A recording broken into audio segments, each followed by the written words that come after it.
Hey, what's going on, everybody? This is Tyrone back with Tech Life. And here I have an article for you guys straight from T-Mobile's newsroom. I'll leave a link to it in the description so you guys could check it out. So I wanted to tie this announcement from earlier this morning into this video.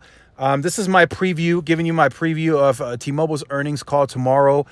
I fully expect T-Mobile to be the biggest growth story on the MNO side. They will have the biggest growth. I anticipate a number between 700,000 to 800,000. That's my preview. I do expect their churn to be up some for the third quarter. I'm sure some people did leave the company with that whole forced migration. I don't know if it'll be super impactful, right? But I don't think they'll have the lowest churn this quarter. I think they'll be a little bit above AT&T. They'll still be lower than Verizon, but I think AT&T will have the lowest churn in this quarter. And that's what T-Mobile said during the last earnings call, that they would trade blows back and forth for a little bit with Verizon and AT&T before they put them in the rear view. So they got a little bit of work to do, but I do expect their churn to be relatively low, but not as low as AT&T for this quarter. So the announcement you see on screen, if we didn't get that press release today, we were going to get that announcement tomorrow, of course. And I think that's a big deal, too, for T-Mobile. That allows them now to really focus their marketing regionally in the rural environment. Covering 300 million pops with 2.5, I think that's a huge accomplishment. It will be for Verizon and AT&T as well if they do ever get there,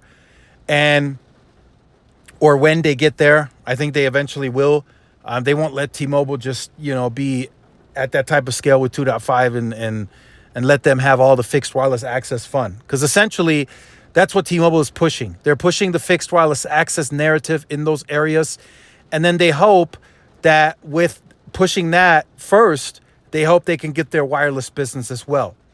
Right? They want that customer to think, okay, if T-Mobile can provide this type of internet service to my home, they must have a good wireless service in my area. And that's what T-Mobile wants them to perceive. So T-Mobile is taking a entirely different approach, right? They know, I think internally, they know that Verizon and AT&T will still have the better networks, right? And that starts at the it doesn't just start at the tower itself, right? It's the back end. You're talking the switches, the redundancy, laying its own fiber that comes with its own redundancy. So there's much more going into a network than just providing a service, right? And if it ever came down to like a huge outage, big issues, Verizon and AT&T are still more redundant. Even though T-Mobile is adding backup power to sites, they're still leasing their fiber, so they're still reliant on a third party to fix their fiber cut as quick as they can. So although T-Mobile is already up and running on their end, if that fiber cut is still not taken care of, that site is still going to be down for X amount of hours. So that's still something that T-Mobile knows and realizes, like, hey, look, Verizon still has the better network. AT&T still has the better network overall, right? Not just talking about pure performance and reach and 5G. It's more than just the service that you use, right? So I acknowledge that too. You guys have heard me say, I think in the end, when it's all said and done, Verizon will still be number one, and I think AT&T will move back into that second place, moving T-Mobile to third. But they will have a very, very excellent competitive network. And I think eventually they will get to that grade A network that they've been, trying to get to, right? Great calling, great reliability, all that. But I still think there's going to be some back-end stuff that T-Mobile still won't be able to do because AT&T and Verizon are just investing that much more money. So I think internally, T-Mobile knows that. But the strategy that they're taking is if we can get that consumer convinced by perception, and if we can get them hooked on some of our marketing, that if they join our network, that they will be able to do everything that they were able to do on AT&T and Verizon. They can send text, email, calls, stream music, whatever they want to do, they can do it on our network, on our 2.5, and they won't notice a difference. But we all know when you run testing and you look at everything overall, the better product is still presented by AT&T and Verizon. But T-Mobile now is saying, okay, this is what we're building. This is what we know. So this is what we're putting into the market. We're going to balance it with a 5G story that we have the largest, fastest 5G, which they can claim. They've been building 5G since 2018, and it's working. It's just working. You know, let's call it what it is. It's working, right? You might not like it. You might know. You might have been testing. You see, hey, look, T-Mobile's connection is not as good, right? Even on the fixed wireless access side. If you're looking for port forwarding, if you guys have seen the video of my stress test, you guys will have seen that if I'm downloading a heavy, large file, it deprioritizes the fixed wireless access for everything else, right? The latency goes crazy, the jitter goes crazy, and that causes a lag in the network. You know, if you're trying to scroll through social media, you're on another TV trying to stream content, it just causes a lag. So they got work to do. Could they get there? Eventually. But I don't think that's next year. I don't think that's 5 years from now. I think that's a long time from now, right? They have to establish their own fiber. I think that's what it's going to take. They have to own and operate their own fiber, right? They got to get their data centers up to speed. They got to get the switches right. You know, they got to do all that and get that going.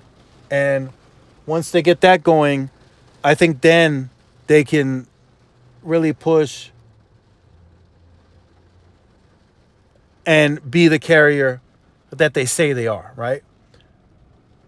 They're really pushing that story because it works right now. Nobody can challenge it, Verizon nor AT&T. So it just works, right? But eventually, with a little bit of time, that story might not work anymore, right? If Verizon gets to 290 million pops covered, right, there's going to be some competition now across that footprint that T-Mobile has been able to enjoy since 2020. They're going to be like, oh, man, you know, Verizon's here now in some of these parts that we've been serving all these years alone with our 2.5. Now Verizon's here with C-band. So eventually, Verizon will get there. You know, in the next year or two, as Joe Russo mentioned in an interview yesterday.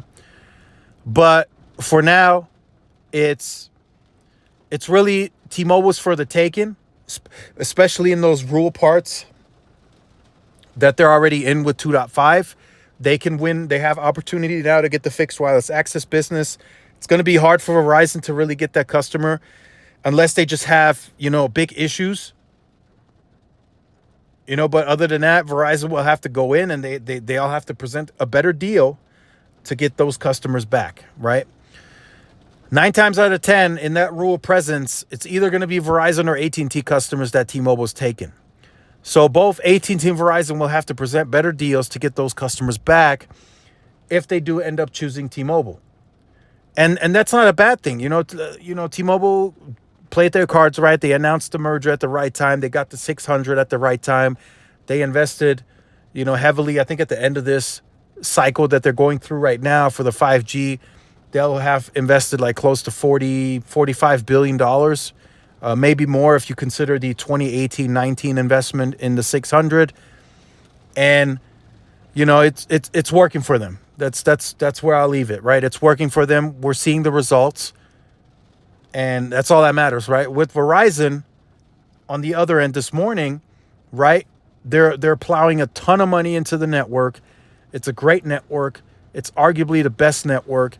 They have some of the best contiguous assets out there that are now deployed across 230 million pops. And they presented us with a loss in consumer, 51,000, and they presented us with a churn increase versus Q2.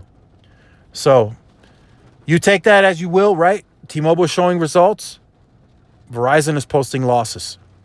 So make sure you guys stay tuned for more. Like, share, subscribe, follow my social media outlets. This is Tyrone with Tech Live. See y'all in the next one. Peace.